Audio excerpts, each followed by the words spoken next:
El Laboratorio de Fisiología Vegetal es uno de los casi 2 centenares con los que cuenta la Casa de Castilla y Zamora para llevar a cabo los procesos experimentales necesarios en la enseñanza como la investigación. La región de Ayacucho alberga la mayor variedad de plantas de la especie Vicia faba, la común y corriente haba, presente en muchos productos gastronómicos. Por ello, en el área que estudia las enfermedades que atacan a las plantas, la fitopatología, se están desarrollando investigaciones para identificar y combatir los hongos que atacan esta planta. Estamos con el profesor Fernando Barrantes del Águila, responsable del laboratorio.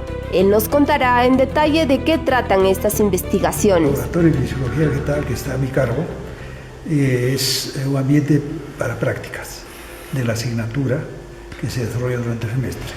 Debido a que tengo la especialidad de fitopatólogo, también lo utilizo para hacer mis investigaciones en fitopatología. Hoy día estamos trabajando 3 tesis. Las tesis están referidas a microorganismos patógenos que causan enfermedades en plantas.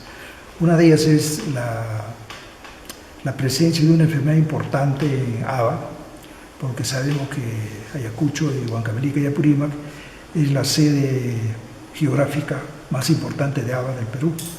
Tenemos aquí la mayor concentración de habas del Perú, aproximadamente 440 variedades de haba, que no existen en ninguna parte del Perú. Entonces, para nosotros es primordial hacer investigación de esta especie, porque hay poca investigación en haba, y hemos logrado hacer un proyecto con una estudiante de la Escuela de Agronomía sobre una enfermedad que incide mucho en este cultivo. Y esta es una de las principales enfermedades que inciden en la producción.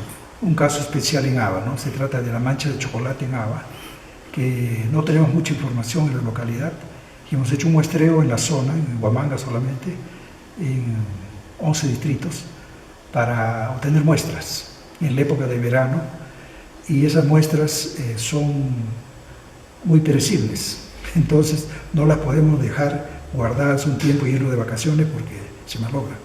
Entonces las hemos ido procesando constantemente hasta lograr el material que nosotros conocemos como aislamientos. Los aislamientos son especímenes de hongos patógenos de la enfermedad que se aíslan de cada muestra y los conservamos. Luego vienen las etapas de análisis de las características estructurales de estos hongos.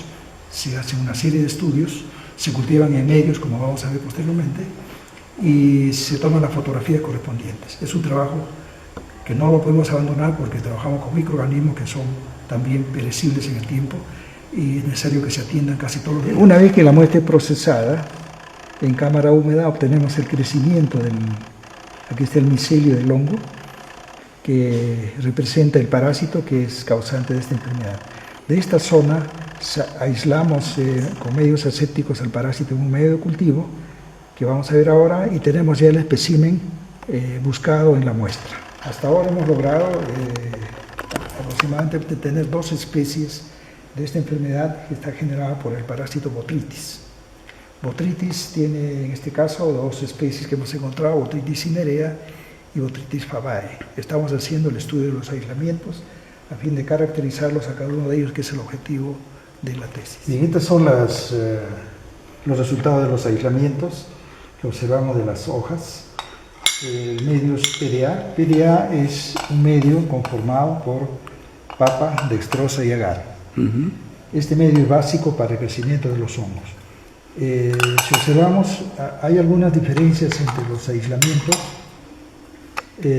Esta diferencia es probablemente debida a características de las especies, ¿no? Entonces cada especie tiene su propia forma de crecimiento. De tal manera que algunas crecen de manera abundante y otras crecen un poco menos, ¿no?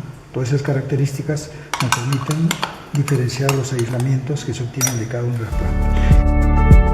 La egresada de la Escuela de Agronomía, Olga Lidia Sánchez Rodríguez, está desarrollando en este local los exámenes de laboratorio con el objetivo de identificar con precisión científica la naturaleza de los hongos que atacan a las plantas de haba de la región. Bueno, ahorita vengo haciendo un trabajo de investigación denominado especies de Botrytis en el cultivo de haba en la provincia de Huamanga. ¿Cuáles son los objetivos de tu investigación? Conocer exactamente qué especies atacan el cultivo de haba provocando enfermedad. Y hemos avanzado un 60% del trabajo. Ahorita solamente estamos evaluando lo que es conidioforo y conillas. De ahí ya nos va a tocar la parte literaria, que es armar el proyecto. Si resumirías en 2 palabras tu paso por la Universidad de Huamanga, ¿cuáles serían esas palabras? Gratitud, más que nada porque gracias a la universidad ya voy a tener una profesión, un título por el cual estoy haciendo una investigación también.